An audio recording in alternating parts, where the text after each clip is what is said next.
Reigns here. I'm Matt Camp. This is the Wrestling Mat. It is 1 p.m. Eastern on a Tuesday. It's a weekday, so you know we are here for you just like we are every single weekday. Where?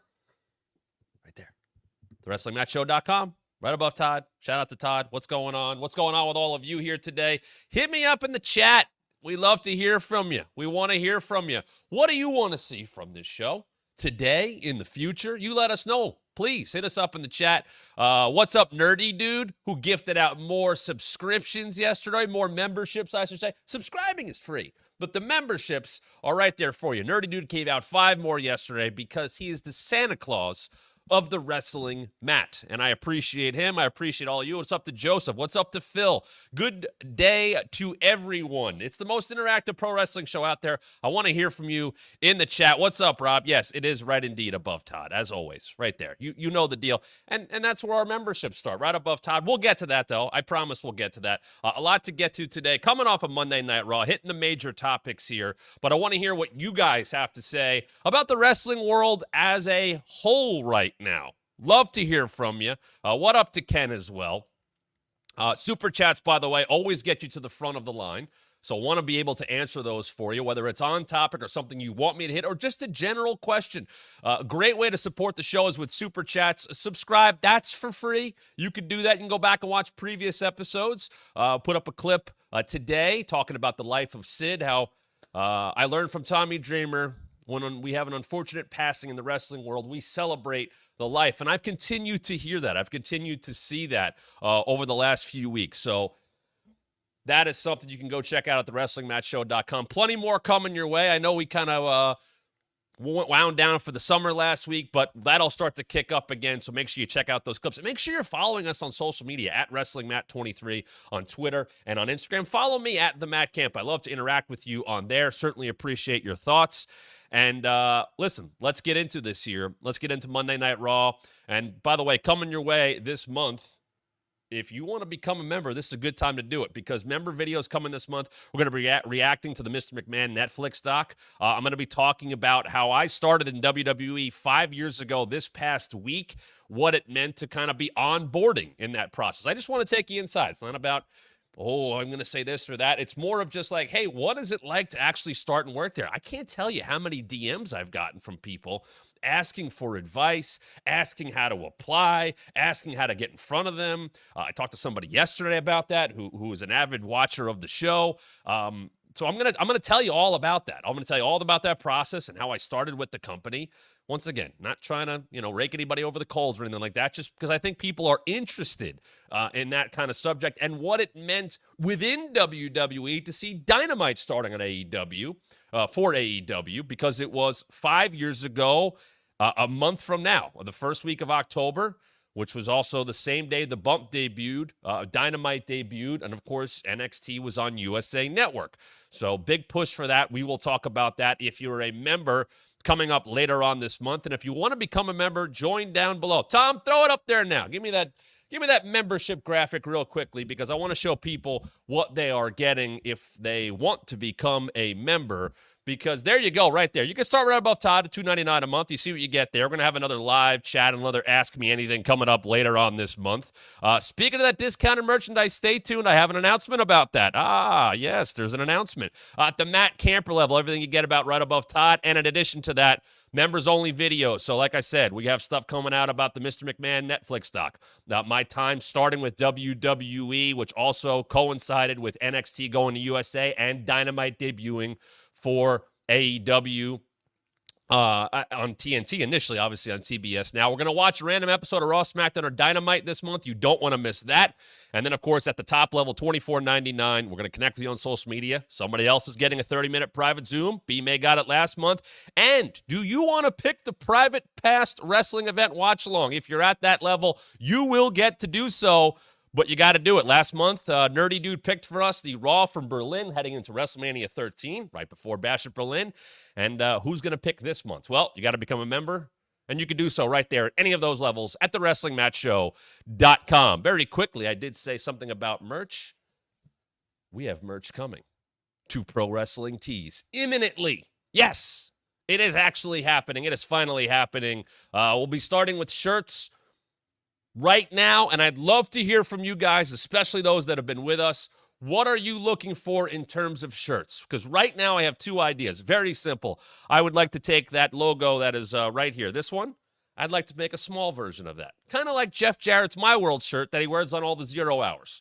That apparently he has like 47 of those shirts. Or he has like the Homer Simpson closet of My World polos, which I think is fantastic. Jeff is obviously a friend promoting his brand. I'd like to get a shirt like that, and I'd like to put that logo right there. Why did I put it in front of my face? This logo kind of on a bigger shirt, and that's it. Simple as that. But if there's something you're looking for, something you think would work in terms of merch, maybe something I say on the show, please let us know. But very basic for now. That's what we want to start with. And those shirts will be coming extremely soon to ProWrestlingTees.com. I know we have teased it for quite some time, but that is going to be happening, so I am proud to announce that. Long overdue, but it is going down. Nerdy Dude just gave out 5 more memberships to the Wrestling Mat Show. Nerdy Dude is the Santa Claus of the Wrestling Mat, so we appreciate him as always and appreciate all of you. Take advantage of those memberships that have now been gifted by Nerdy Dude. And if not, you want to go even higher, make sure you check out the WrestlingMatShow.com. Before we get started, I have to give a big shout out to my great friend Jackie Redmond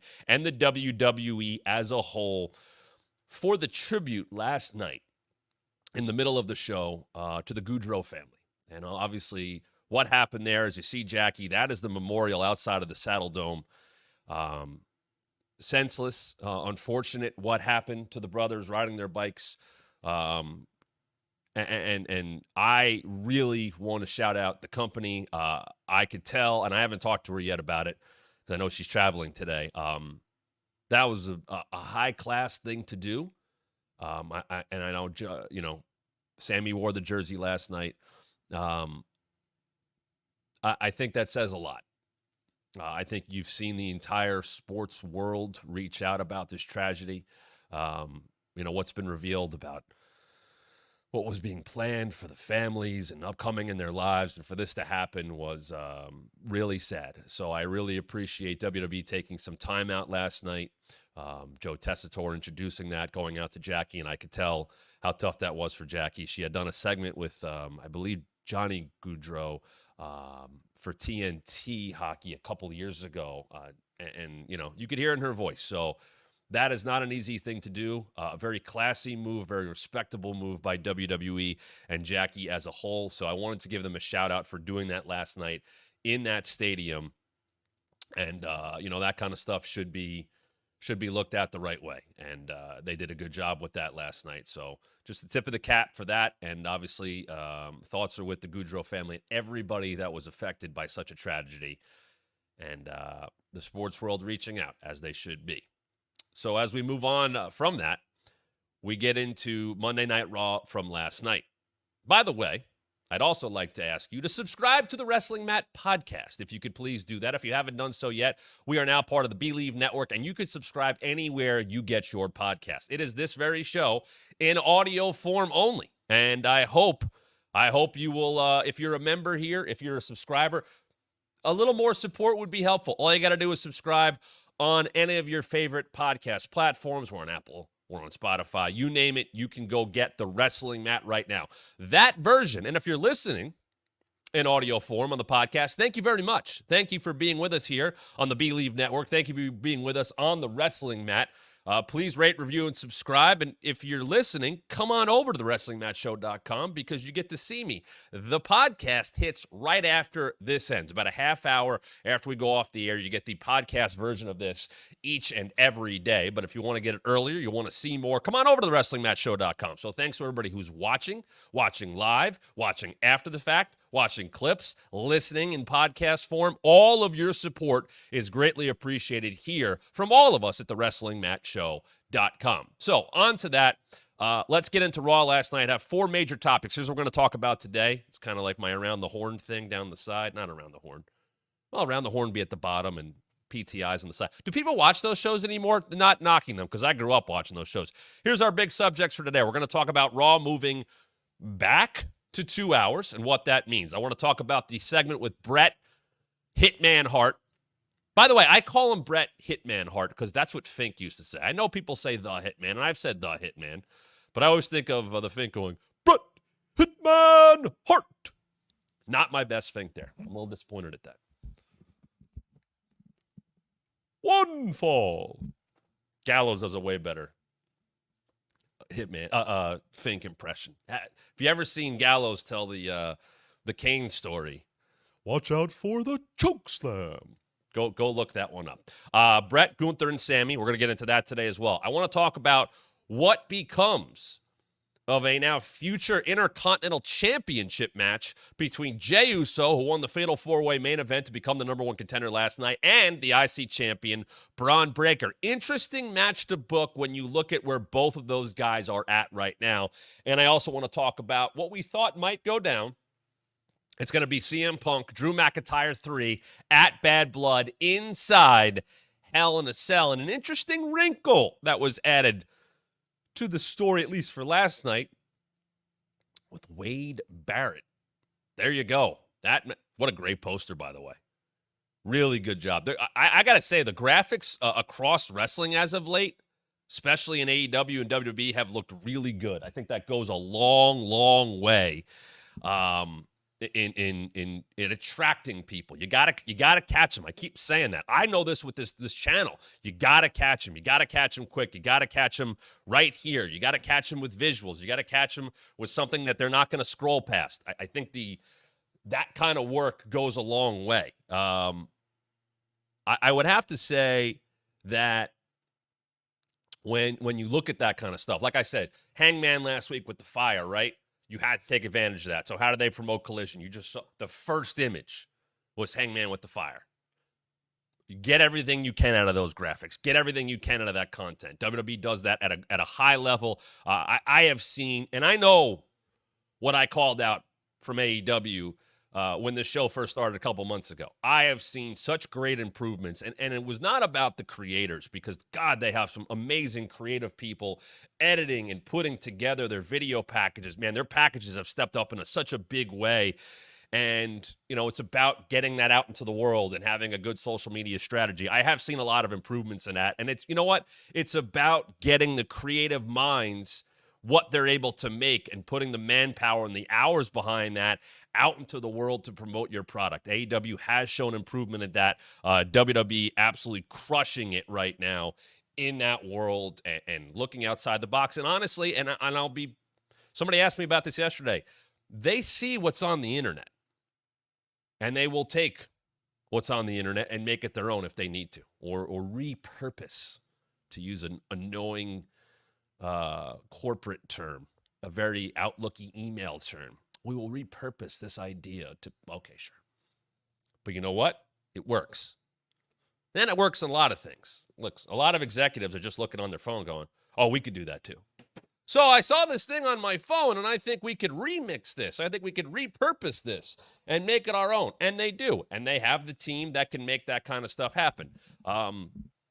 You can do that yourself. The great question yesterday from DNC Digital, what would you like to see from the past get the big time current day video package? And we went a lot of great responses from you guys on here as well. We talked about Andre and Hulk. We talked about Savage and Hulk and Savage and Warrior. And I said, Ric Flair and Terry Funk. I actually got to work with the person who is much higher up in the world now, who did what I think is maybe the best video package ever, Rock and Austin, WrestleMania 17, my way.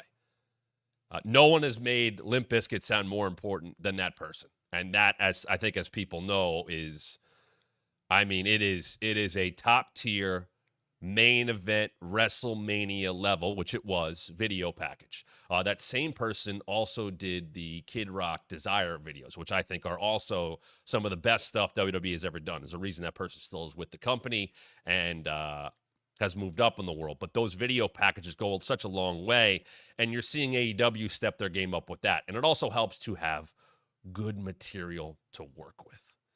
That goes a long way. Now, as we get into Raw, I want to talk to you guys about moving times, because that got announced. And I heard it, and I went, 2 hours. And I went, wait a minute. Why are they going to 2 hours? And I thought about it, and then it was, wait a minute. USA is basically just extending, and I don't know what the money deal is, but as everybody knows, or maybe you don't know, Raw will go to Netflix in January, but the Raw initial contract with USA was supposed to be up this month or around this time. So it was, where are they going for the interim? Where are they going from October-ish to January? And then it was announced that, okay, it's going to continue on USA Network until it goes to Netflix. And then we find out last night that Raw will go to 2 hours. I believe I saw the number at 660-something episodes since Raw has been a 2-hour show, which means, if my math is correct, Raw has been a 3-hour show for the majority of its run, which is kind of wild. I remember the 3-hour move, and now they're going to go to 2 hours. Now, it sounds like all indications are that it will only be through the end of the year, and Raw is going to be back to 3 hours at Netflix, which I expected. Netflix is not going to, they're paying for 3 hours. What a 3-hour show looks like on Netflix versus being on cable or network television is going to be interesting, because what do the commercials look like? Are there commercials? How does that work? How does a 3-hour show on Netflix get formatted differently than a 3-hour show on USA Network, on cable? Because if you think about it now, every half hour, you watch a half-hour show, it's got 8 minutes of commercials. That's typically how it goes. And then now there's picture-in-picture and stuff like that. So if you just do general math on that, right? 16 minutes around that time, maybe a little more, of commercials per hour times 3. You do the math there, and you get 54 minutes. 54 minutes of commercials, give or take, in a 3-hour show. My math correct on that? I believe it is. 54 hours of commercial time in a 3-hour show. So about a 2-hour show. But what does that look like on Netflix? What is their crash to break spot? You always see babyface throw a heel to the outside. And Sami Zayn is taking control as Raw rolls on. And they go to commercial. Last night they had the commercial free. What does that look like on Netflix? How do they have to format their show differently? I'm intrigued. Now, to WWE's credit, I think they have mixed things up. They've kept us guessing. Last week, hey, we got a brand new play-by-play guy. He's a big name. He comes from ESPN. He is well established. He is not a name that we are plucking out of obscurity. Here's Joe Tessitore, and Joe gets to cut a promo of sorts, more than I would expect to hear from a play-by-play guy. But you get to learn about him, and then he goes out there and has a really good first show. And then last night, you hear Joe kind of introing in a voiceover type of way, and then they start in the corner, and he opens the show. And, I hearken back to how Raw started at the beginning. Vince and Rob Bartlett and Jerry Lawler, or Vince and Macho Man. A lot of that stand up and start the show. Gorilla and Bobby. Gorilla and Jesse Ventura. Tony Schiavone and Jesse Ventura. I like kind of like a, hey, welcome to the show. Then you don't have to do that every time. Sometimes you start the show with somebody coming to the ring. Sometimes you crash in with a big brawl. I love starting wrestling shows like that. Folks, we're about to come on the air, but oh my God, there's a commotion backstage and there's a fight, and you're hooked in right away. Once again, you can't do that all the time, though. So mixing it up, keeping people guessing. How does a show going to start? What's a different feel?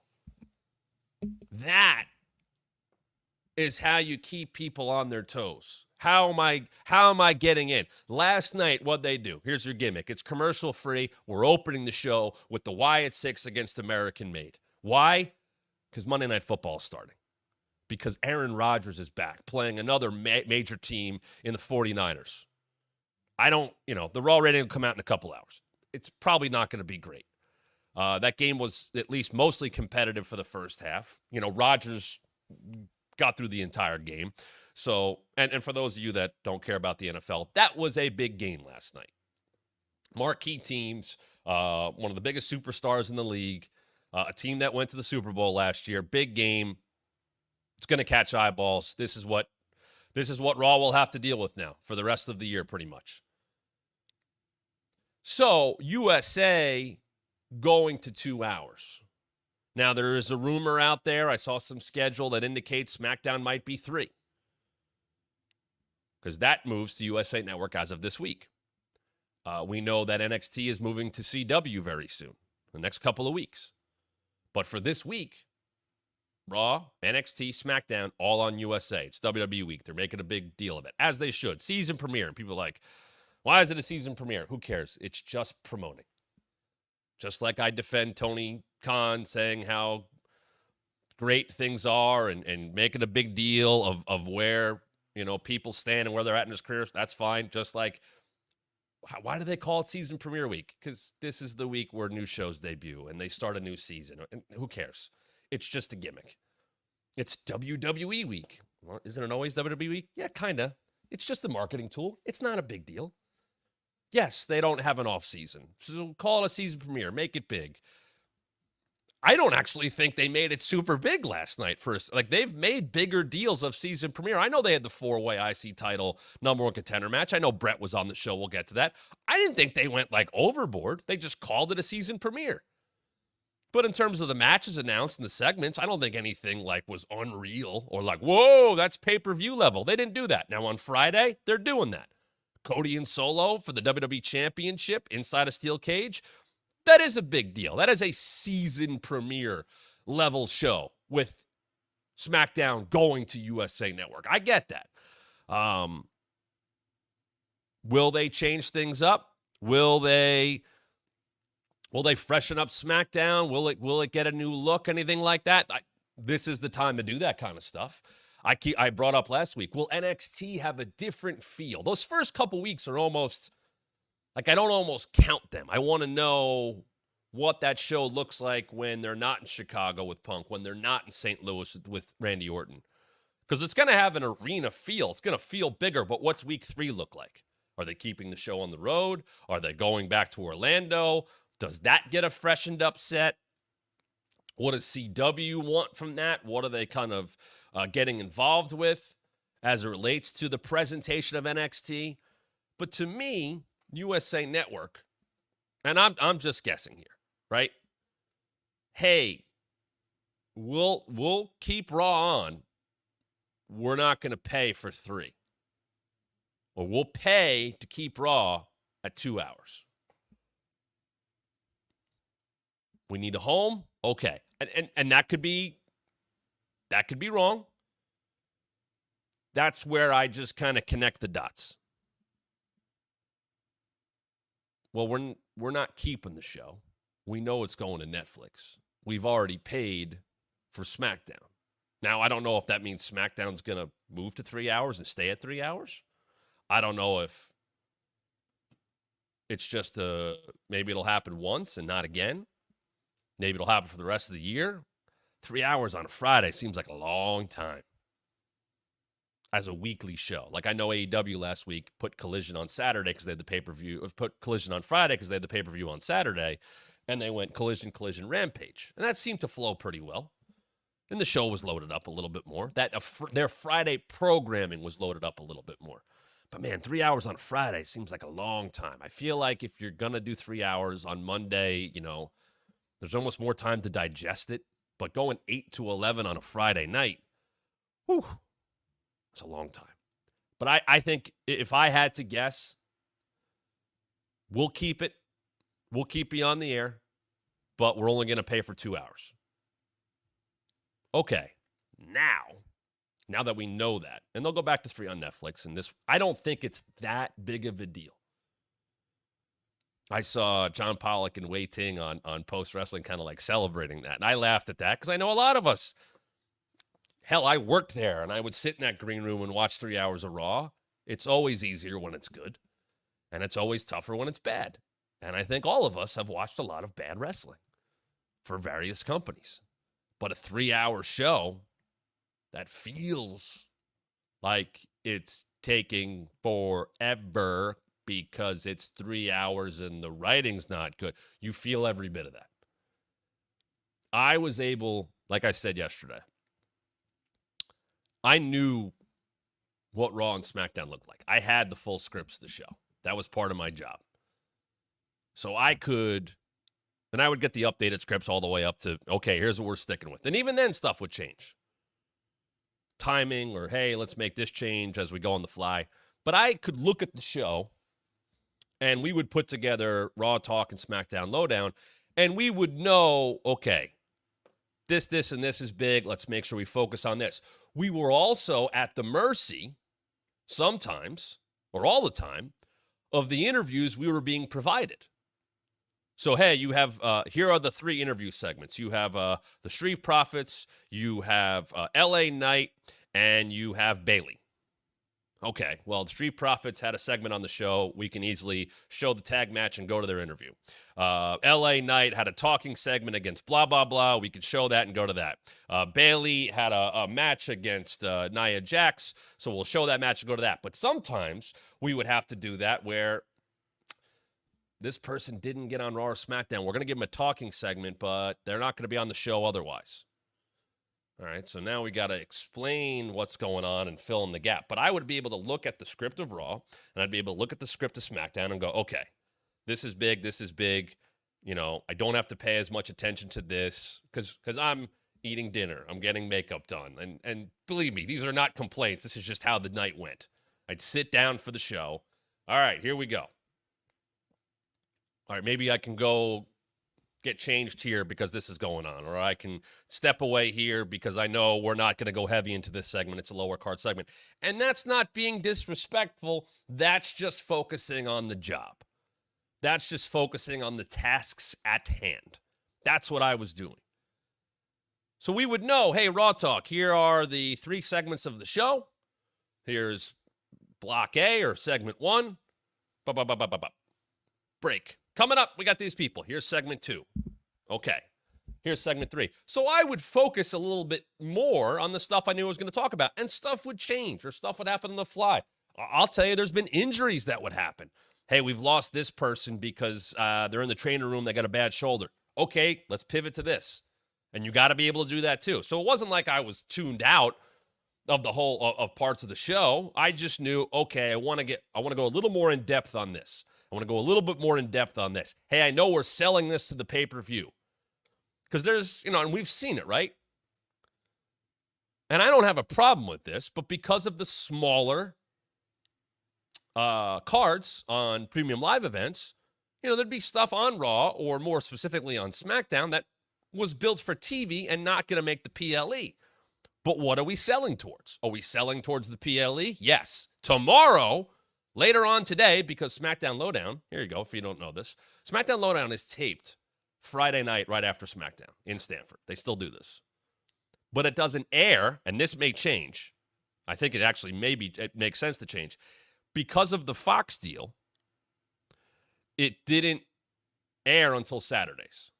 Because Fox didn't want SmackDown Lowdown to air at 10 o'clock because they had the West Coast viewing of SmackDown, whereas USA Network didn't care because they were done at 11, and it was being broadcast on an NBC Universal platform in Peacock. Fox didn't want that. I would assume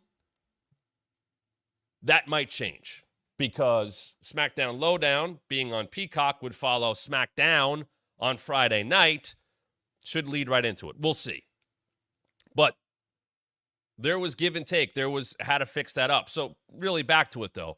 Raw moving times, I don't think is a big deal. I think it's about the money deal. I think it's about the very unique situation.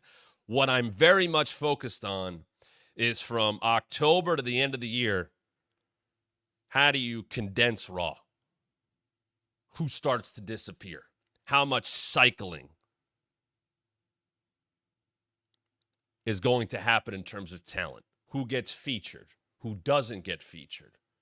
Do they move people around more? You lose an hour of programming, you're going to have to sacrifice some things. So you look at the show last night and you go, okay, who wasn't on? Or who was on that would get cut away? Where does that go? What doesn't get attention that now may get less attention? Is it the women's tag team titles? Is it the women's mid card? Is it the men's lower card? what gets moved? Do they try to make a point? Okay, they're not on Raw, so we need to get them in a social segment. We need to get them in a, exclusive for .com or whatever it might be. That is something to watch. And I saw a lot of conversation about that last night during Raw. Who gets hurt by this? What if SmackDown goes 3 hours? Do we start to see some shifting? I was just talking to our producer, Dom, before the show. I was like, wasn't the draft this year? And I was like, oh, yeah, it was bad. Like, the draft didn't give us much. But if Raw's going to 2 hours, and I don't know how long they knew this. I assume they knew when they figured out the extension or this bridge deal to get to Netflix that they would be going to 2 hours. But what does that mean for creative? Raw's a bigger roster because it's 3 hours. Well, now it's 2. Is SmackDown going to 3? Do we see people shift around that way? I actually think under this regime, they're pretty good about not leaving holes in creative. So maybe there's a conversation about that. Maybe that's covered by Nick Aldis and Adam Pearce. There's trades, there's free agency. I always thought, I can't tell you how many times I brought this up. They should make a bigger deal of free agency within the company. Signing someone. And they did that a little, like with Bron, right? Bron Breakker. Oh, he's an NXT free agent. Why can't a Raw deal expire? Why can't a SmackDown deal expire? Why can't there be battles for free agency? They did it with Jade and they did it with Bron Breakker because they were coming from AEW or coming from NXT. But why can't that happen more? They've done some trades here and there. It was like the Ziggler and Rude for AJ Styles trade a couple years ago, things like that. But why not play that up more? It's just an added piece of bonus, and it puts somebody over. Think about MVP. The hottest free agent. He had a whole packet of, I get all these demands. And, he was treated like a wide receiver. He was I think he kind of said, he was modeled a bit after Terrell Owens. That diva wide receiver who's going to be loud but be good at his job and, have contract demands. I'm not saying everybody has to be like that, but I like the idea of a free agent signing period. The transfer portal, you think about, football, you think about, EPL and things like that, and all European, in soccer around the world. There are those signing periods, those transfer windows. I think there's a way to do that. Good God, I feel like the NBA has become more about who's going where when their contract is up than the actual games themselves. Think about how, the NFL, when free agency is about to hit in the tampering period. Hell, play that into the story. Well, actually, Adam Pearce was already talking to this person 4 weeks before their contract lapsed. They could play with that. You could have analysis about that. Wow, Raw would be great if they got this person because this rivalry could be renewed and this tag team can come back and this matchup has never happened before. Jey Uso could go to SmackDown. What if, he's one of the hottest names out there. I heard his contract. Play that up as a rumor. Have someone stir the pot on a panel. Have Wade Barrett go, Joe, I've heard that Jey Uso's contract is coming up, and he is a hot name in the SmackDown locker room. God, that's a bad Wade. Sorry, Wade, my friend. And then all of a sudden, you're talking about, man, can SmackDown get Jey Uso? Ooh, that's back with Roman. Ooh, that's back with Solo. Ooh, that's back with Cody. What could happen there? I would play that up a little bit more. Nerdy Dude asks, random question, Matt, but what are your thoughts on Giovanni Vinci and his SmackDown debut match? So, I don't have as much doom and gloom as I saw from other people online, where he's getting the jacket off and gets rolled up and it's over. You don't want that to be too comedic. You don't want him to be a joke. To me, if you're going with him in any way, he's got to come out angry. Like, you rematch that with Apollo Crews, and he gets angry about it, and he attacks early. And maybe it still costs him. I've seen him do this before. But you got to be careful about embarrassing somebody, especially somebody with that kind of gimmick where they are supposed to be rich, where they're supposed to be looked at a higher level when they're coming across with that bravado. You don't want it to be too much of a joke, and you don't want to book that too often because people will stick with that.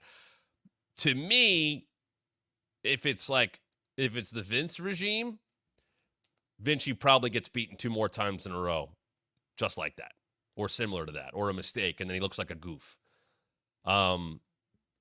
If they are behind him, and I liked this gimmick at NXT, I think there is something to this, because he did a good job with this when they initially separated him from Imperium. He had a good entrance. You know, they made a big deal. I think he used to, I remember being at NXT where he was going through a rehearsal for his entrance, and I was watching it, and they had Wade and Vic do the open of the show in front of the middle of the ring, which is what you look at hard cam side, and I think he kind of put his head, into their shot, which I thought was pretty cool. And I think he can do it. He's a good worker. I think the look is there, but you don't want to make him into too much of a joke. Nerdy Dude says, my only concern is that it gets turned into a male version of Eva Marie. He's got actual personality. He can work. She was a waste of time, just to put it very bluntly. I don't think he's that. But you can't book him like a joke either. He might be better with a big heater. He might be better with somebody who can look after him. That might work. But yeah, considering the vignette that was run for him, not how you'd expect him to debut or re-debut in that way. But I'll say let's wait and see there. Let's wait and see. All right. Let's get into Bret, Gunther, and Sami Zayn. Joe and Wade being out there to bring Bret out. Very big introduction. Make it a big deal. I wish Bret's old theme was back. I'll just say that. I don't need the extra drums and BS, whatever. But great ovation. They're in Calgary. It's Bret. Let him soak it in. Doing the whole thing. And, Bret talked about Canadian champions, and Bret could say anything. And I'd seen the rumor, I guess was on Fightful, of Bret might not make it because he was under the weather or something. I'm glad he was okay. I don't know if he was limping or something, but he seemed okay. It was nice to see Bret get that moment. And I love that Bret is getting the bag. Because if you believe the rumors out there that after he appeared with the AEW championship, that WWE's like, here, Bret, take all this money so you don't show up there. I hope he's getting that money. I hope he has more than a big Legends deal. Good for him if he does. And Bret comes out and looked good. Sounded good. Nice to hear from Bret, and gets cut off by Gunther. Now, once again, the booking of Gunther is right on the money. Because there are going to be people that, because he's so damn good in the ring, people are going to like him. And they're going to respect him. And I heard what Undertaker said. Oh, he's got to do more chicken shit stuff or he's going to get booed. Not as a wrestler, he doesn't. The way Gunther has become a better heel, and he gets the credit for this, as I gave him yesterday, and as I gave him the 2 days after not SummerSlam, Bash in Berlin. Gunther is a heel with his words. Gunther's promos cut you down. Gunther, and I don't want to say it's always the same, but he has a way of being complimentary and kind of luring whoever he's talking to into, no. You're great. I respect you. You're a great competitor. Look at what you've done here. But, and then he cuts into you. Randy Orton, one of the greatest of all time. But that's the thing. Not the greatest. And goes into his shortcomings and goes into his screw-ups. He did it with Miz. Gunther turned Miz babyface. This babyface run of Miz started with Gunther going like, I don't respect what you are or how you do it. Gunther and Miz couldn't be any more opposite. And then Miz gets all fired up. You get a good Miz fired up like, hey, don't disrespect me. I think that's some of the best stuff Miz can do. And he did. I'm a 2-time Grand Slam champion. How dare you question me? Gunther made that happen with his words. Gunther did it at Sami Zayn. He did it to Chad Gable. And last night, what did he do? You could tell there was sarcasm, but he talked up Bret. The best there is, the best there was, the best there ever will be. Yeah, you're the best there is. You're the best that was. But you're not the best there is. I'm the best there is, and I'm the best there ever will be. Booze. You want Gunther to be a heel all the way. You put him up against the number one babyface in the house last night. That was Bret Hart. And then sets it up. And this is great heel stuff because you know damn well it's not true. Gunther says his favorite wrestler is Bill Goldberg. Instant, perfect heat. And Bret's like, yeah, sure. Like you even knew Gunther was lying. Because Gunther and Bill Goldberg are nowhere near the same kind of wrestler, and there's no chance in hell he was influenced by him. Nor should he be, and that's good. But saying that to Bret Hart in Calgary, there. If Taker wants Gunther to be a chicken shit, that's as close as you're getting, and that's just fine. You bring up that guy, you know everything about the history of Bret and Goldberg and what Bret has said about him and all of it. It was easy, it was well done, and it got Gunther booed. He came across as an arrogant, manipulative, cocky heel world champion. That's all you needed to do. And who comes out to defend Bret? Probably the second biggest babyface in the house last night, Sami Zayn. And he wears the Gaudreau jersey, which was a nice touch. And he comes out there to defend Bret Hart. Just like Bret introduced Sami for the John Cena Open Challenge in Montreal. There's something that felt right about that. Bret backing up a Canadian. That was awesome. And then Gunther backs once again. You want him to be a chicken shit. He backs down once again from Sami's challenge. But Sami's going to keep digging. And they're going to play it up on commentary. He ended the greatest Intercontinental Championship reign of all time. He did it at WrestleMania. That is the blemish on Gunther's record. And then Bret calls him yellow and a coward and all that old, it was great. So there is the closest thing to Gunther being that chicken shit heel and retreating. I don't think he's actually retreating from Sami Zayn. He's just not going to give him what he wants. But by presenting it in that way, you have reason to boo Gunther. They're not just going to hand you, as an audience, what you want. You want Sami Zayn to get a World Heavyweight Championship match against Gunther. You know the reasoning makes sense. He beat him. He's the only one to beat him.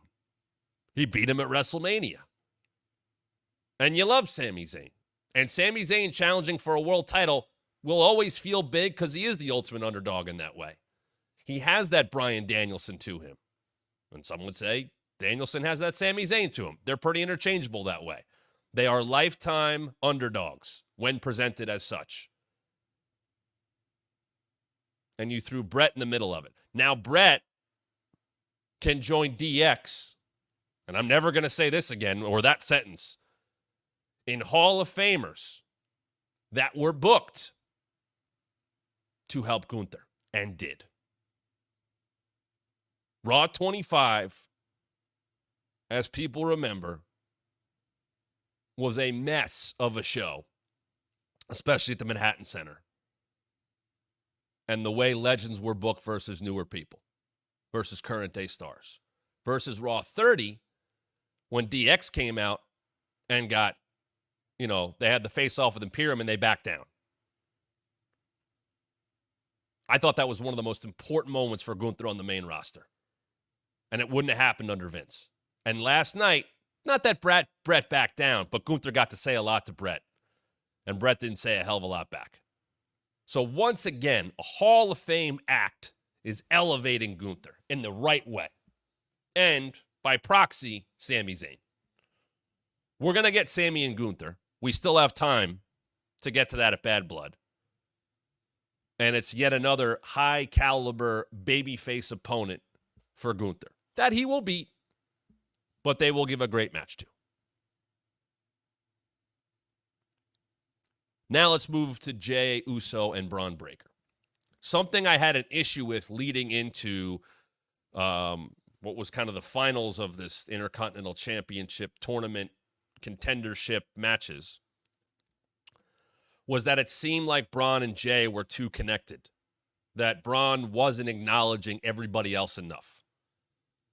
And they kind of telegraphed what ended up happening anyway. But whether it was correcting on the fly or looking at, we've pushed Bron and Jey a little bit too much, they had Bron interact with everybody last night. And I think that added to the match, and it added to the credibility, or at least the possibility of anybody winning that match. Now, Bron, the only thing, though, Braun's embroiled with Bronson Reed. That had to take a little detour last week because of Bronson having COVID. Pete Dunne is dealing with Trick Williams, and he's also dealing with Sheamus, as we saw. Jey Uso had been mixed up a little bit, or a lot, I guess you'd say, with Judgment Day, but more so backing up Rhea and Damian. Whereas Ilya really didn't have anything else going on. But we've seen Ilya and Bron. But at least they put an effort in to have Bron deal with everybody. To at least throw the possibility out. To have even that footage to go to. Of Bron interacting with all of his possible opponents. And they have the match, and the crowd is hot for it. And everybody gets their spots. I got to be honest, it's a little bit of a bummer to watch Braun run sometimes because you can just tell he's slowed down a little bit, and they have the runaround spot. And people pop for it, so don't get me wrong. But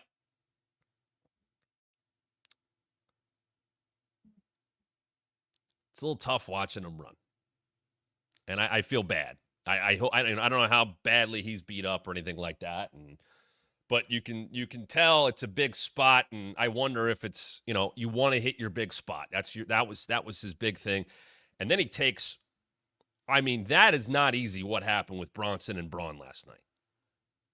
It reminds me of AJ hitting a phenomenal forearm to Roman, and Roman getting up just enough so he crashed through the table. Braun is tall enough, so it's not like he had to jump much, but to time that, to take the splash like he did and go flat back on the table, to not be on the table already, that could have gone badly. The table could have broken weird. He could have hit the corner, but my goodness, they nailed it. They nailed it. That looked massive. I wonder where they go next with those guys. Because there's like a feeling of, do they go last man standing? Are we at that level? Maybe they do. They could do that. We got time. I think you could build that up the right way, especially at Bad Blood, if you want to add steps, which right now only has one step on it, that you could build that up. But Jey wins the match. And the crowd, like we have said, is with it. Said that plenty. I don't know if they've been super with his match in-ring work, but he's over. Yeet's over. The entrance is over. Good God, he's interacting with, the other big, massive, hot act on the show with Rhea and Damian, which we saw again last night. So he wins. So now you have a Raw rookie who's already the Intercontinental Champion, a Raw rookie. I know he's been on NXT, that you're going with in Bron Breakker. Like I said recently, go back and watch it at thewrestlingmatchshow.com, that the booking of Gunther, there's been a domino effect of, well, Sami Zayn beat him for the Intercontinental Championship, which made beating Sami a bigger deal because he got through Chad Gable and Bronson Reed and all that stuff. And then what happens? Well, Bron Breakker eventually beats him. So Bron Breakker has defeated the guy who ended the unbelievable record-setting run of Gunther as Intercontinental Champion. So now you've put Bron at a pretty high level, and you're clearly going with him. It's very simple. An upstart guy you see a lot in who can run through people. Okay. And then you have now Jey Uso, who feels like, while he is over at the level that you want him to be,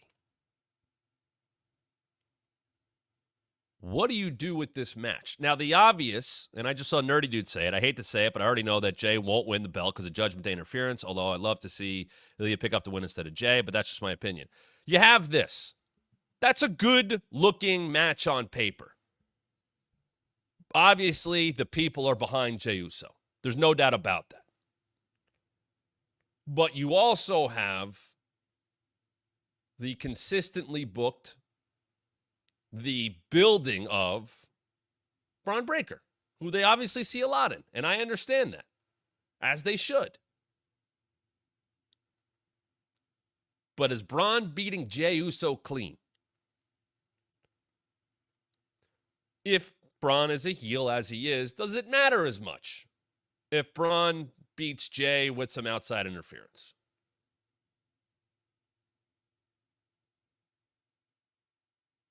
Droid just said Jey felt like he was a class ahead of the rest of the people in the match. From a reaction standpoint, he was. Ilya did not get a big reaction. Braun got an okay reaction.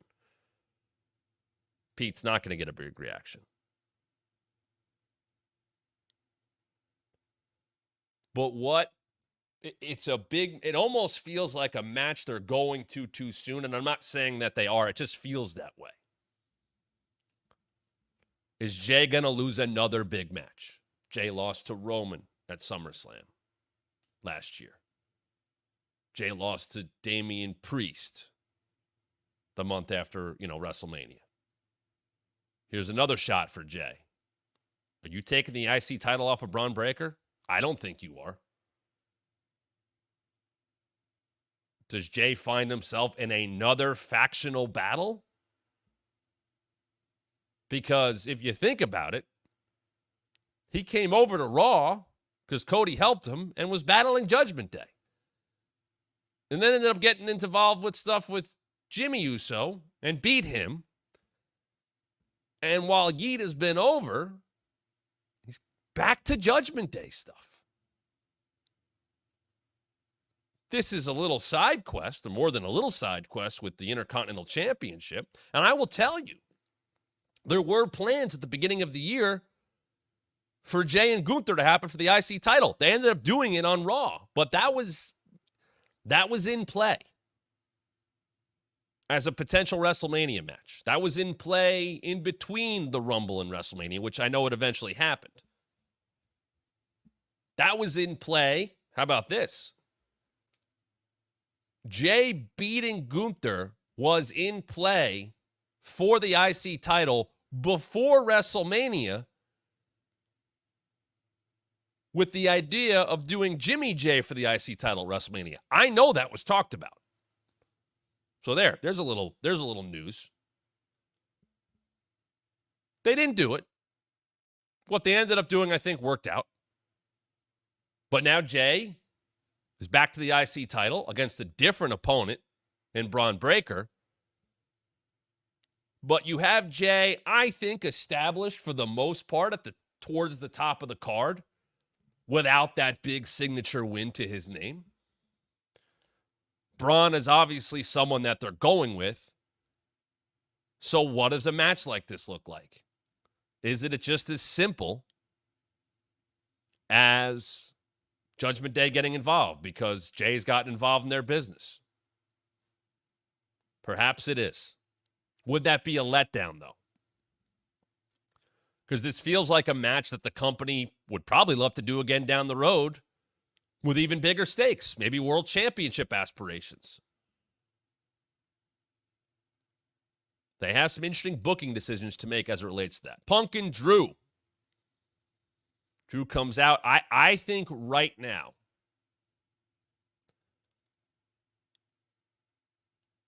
I would say that Drew McIntyre has better control of the audience on the microphone than anyone in professional wrestling.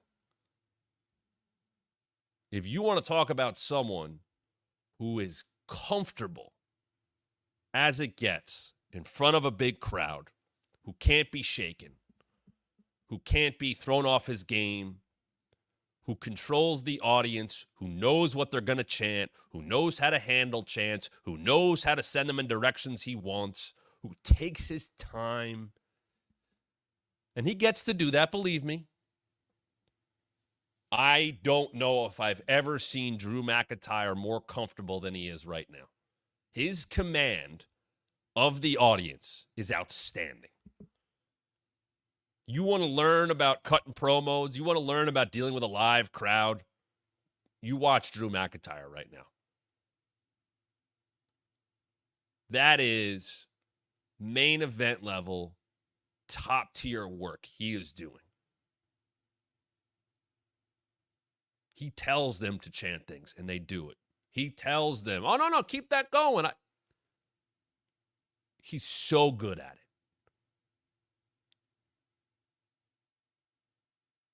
I listen to what he has to say. He worked in promoting his movie, and it wasn't awkward. It was talking himself up. And I said, when he retreated a couple weeks before the strap match, I think that was the most they've really leaned into him being a heel. And I know he dropped Punk with the blood, but the fact that he retreated, because the other stuff you could say is tit for tat, revenge stuff. But him bailing from Punk with the strap was very much, okay, he's the heel, he doesn't want a piece of him. Much like Bronson Reed with Braun a few weeks ago with the car attack, he bailed from the match because he was a bully who dealt with a bigger bully. Drew didn't want any of Punk. That's just heel stuff. And what did he say last night that played right into how they booked that match? Oh, wow. You touch turnbuckles better than me. There's an element of truth to that because that's what Punk did. Now, Drew is ignoring the fact that he got put down by a GTS. And that's why Punk was able to touch 4 turnbuckles. Not by mistake, not by luck. He put Drew down. But Drew's going to go shades of gray as a heel and go, oh, you just touched 4 turnbuckles, and that means you moved past me? That means you can move on to the World Heavyweight Championship? No, that's not the case.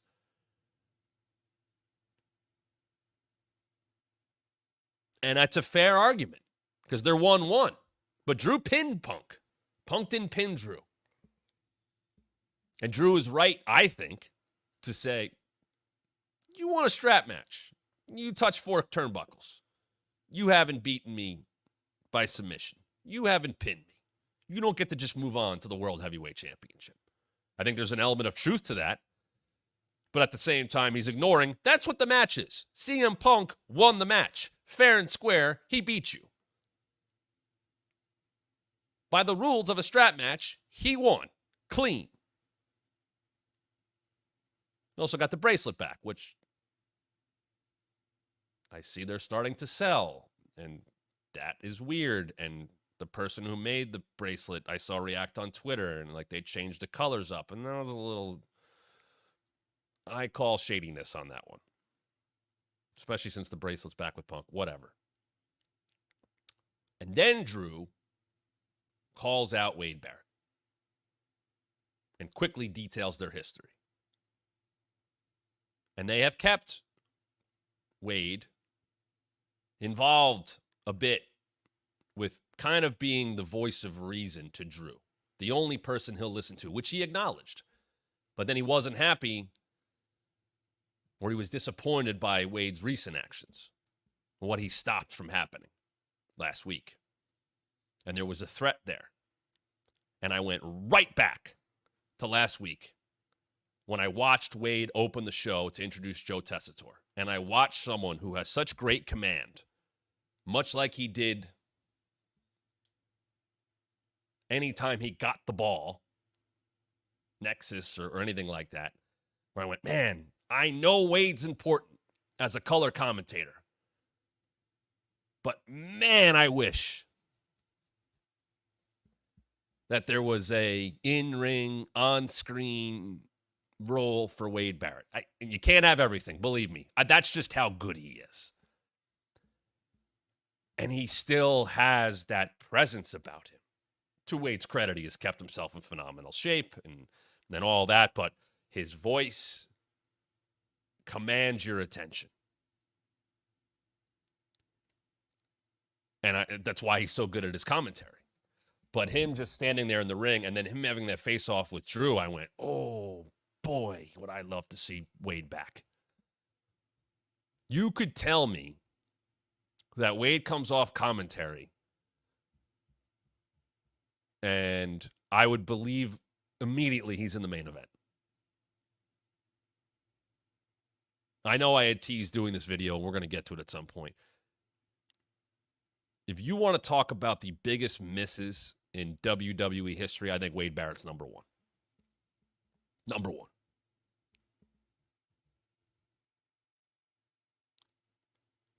He had it all. He still has it all. That push was fumbled so badly. I am still mad about it to this day. And I've had conversations with him, and he's very self-deprecating, and I appreciate that about Stu, as Gunther called him by his real name last night. But that actually bothers me, because Wade Barrett should have been a top-of-the-card staple world champion for a very long time. And I know he had injuries and stuff like that, and that happens. And guess what? That's happened to pretty much anybody. But Vince missed the boat on Wade Barrett. And it's amazing to me that you can see him open the show last week or be in the ring or do commentary or the segment with Drew and go, good God, it's still right there. It is absolutely still right there.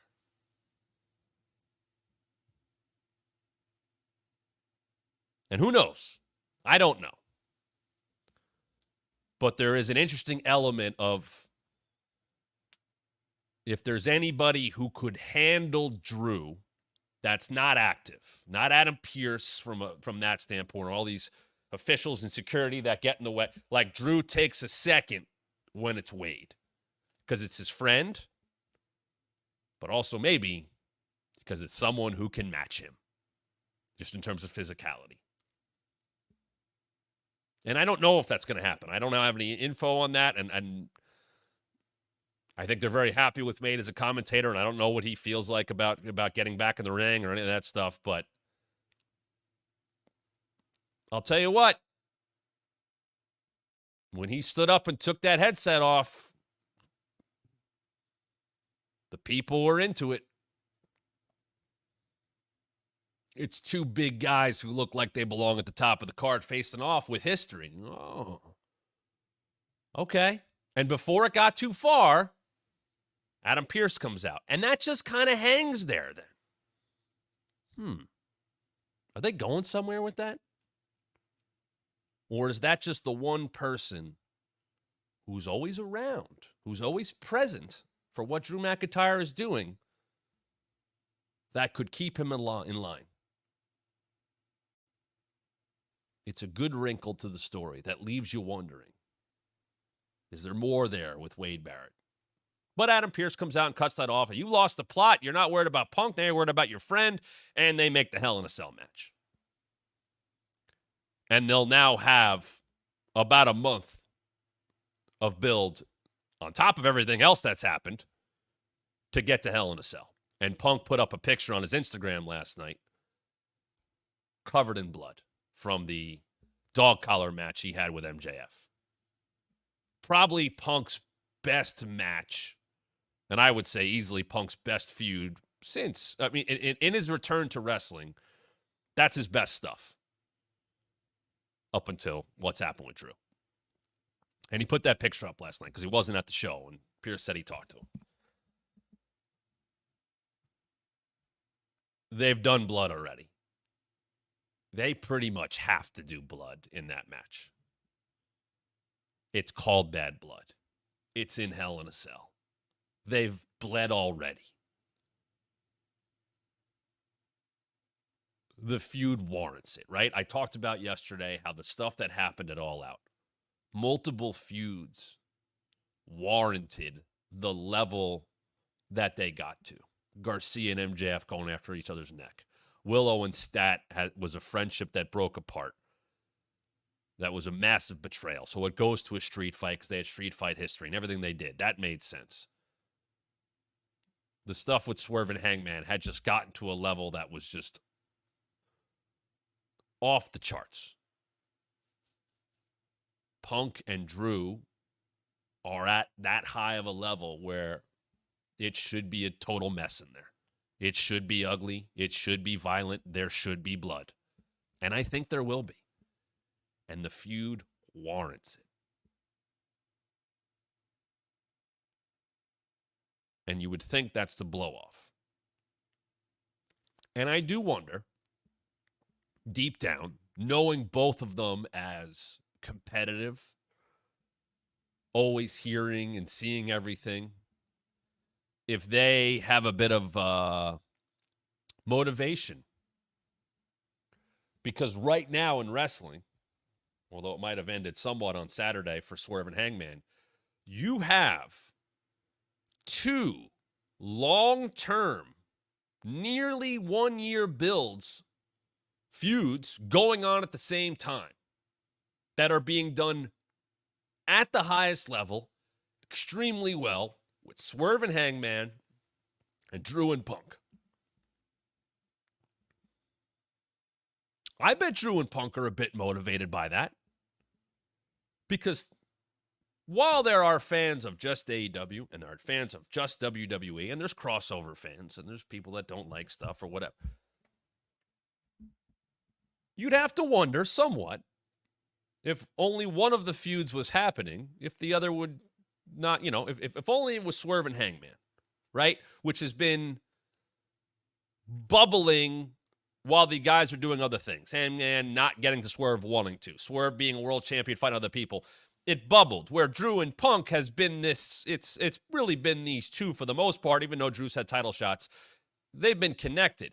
But now over the last month, both feuds have taken the spotlight in their respective companies in a very big way at the same time.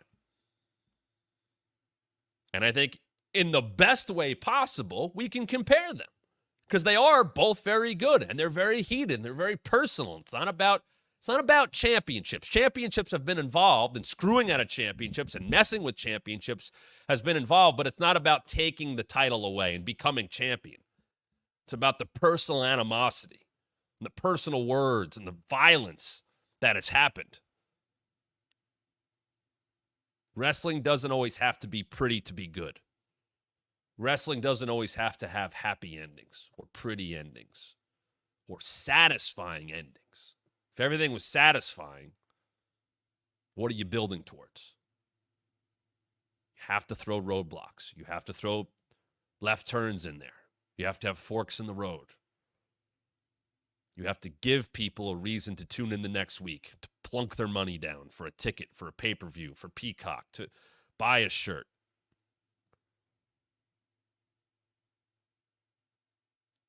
I don't know what the follow-up is for Hangman Adam Page. They haven't announced him for Dynamite tomorrow night. I'm pretty sure we'll see Punk next week. They might have announced it. If I miss it, I apologize. But I know they now have a month to build up a Hell in a Cell match. And I know that both men, deep down, when this is over, do want to be World Heavyweight Champion. As they should. But they know they can't focus on that right now. But without saying it, because it shouldn't be about that, theoretically, whoever wins a feud between Drew McIntyre and CM Punk is going to be in line for a World Heavyweight Championship match. So there is that underlying part of it, especially since Punk has brought it up. Hey, I want to go after the world title now. And Drew has been screwed out of it 3 times. There is that level. So you can build to the future there. You're going to have someone win this feud and have that as credibility of Drew beat CM Punk 2-1 or Punk beat Drew 2-1.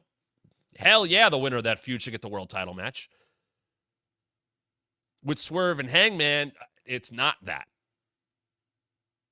Now it's what is Hangman now? He vanquished. He put down Swerve. Who is Hangman now? Who has Hangman become? It's 2 different stories. But the level that both stories have gotten to at the same time is pretty damn good for wrestling fans. And I kind of think, just because of knowing those 4 guys, there's probably some motivating factors, which is why competition is a good thing. And that brings us to the end of today's program. But not before I tell you to subscribe to our podcast. If you're listening on the Believe Network, wherever you get your podcast, thank you very much. And if you don't know, this is also a podcast. This very episode that you're watching live, potentially right now on the WrestlingMatchShow.com, the podcast version hits about a half hour after this ends. And if you're listening to the podcast going, wait, I could have heard this already? Yes, you can. You go to the WrestlingMatchShow.com at 1 p.m. Eastern. You're watching it live. You can watch everything there. You can watch our past clips there. We'll have a lot more going up this week. We do have merch coming out very soon on Pro Wrestling Tees. I can now tell you that. As soon as I have the link, you're going to get an option to go buy that. We'd love your support there. We'd love your support if you became a member at the WrestlingMatchShow.com. Coming this month for members, we're going to be reviewing the Mr. McMahon Netflix documentary. I'll share my insights on what I know about that. We're going to talk about my time onboarding, becoming a WWE, not employee right away, but joining the company in 2019. A month before NXT went to USA Network, a month before Dynamite debuted. What I was doing in that first month, what was going on behind the scenes, what I knew, what I was learning. For those that care about, the bump debuting, that also debuted on the same day that Dynamite debuted. What were we told to cover? What were we told to ignore? How did I learn about being part of the company? That is going to be a members-only video coming up later this month. We're going to be watching a live Raw or SmackDown or NXT or Dynamite at some point this month. That is a members-only thing at the Matt Camper level, the mid-level.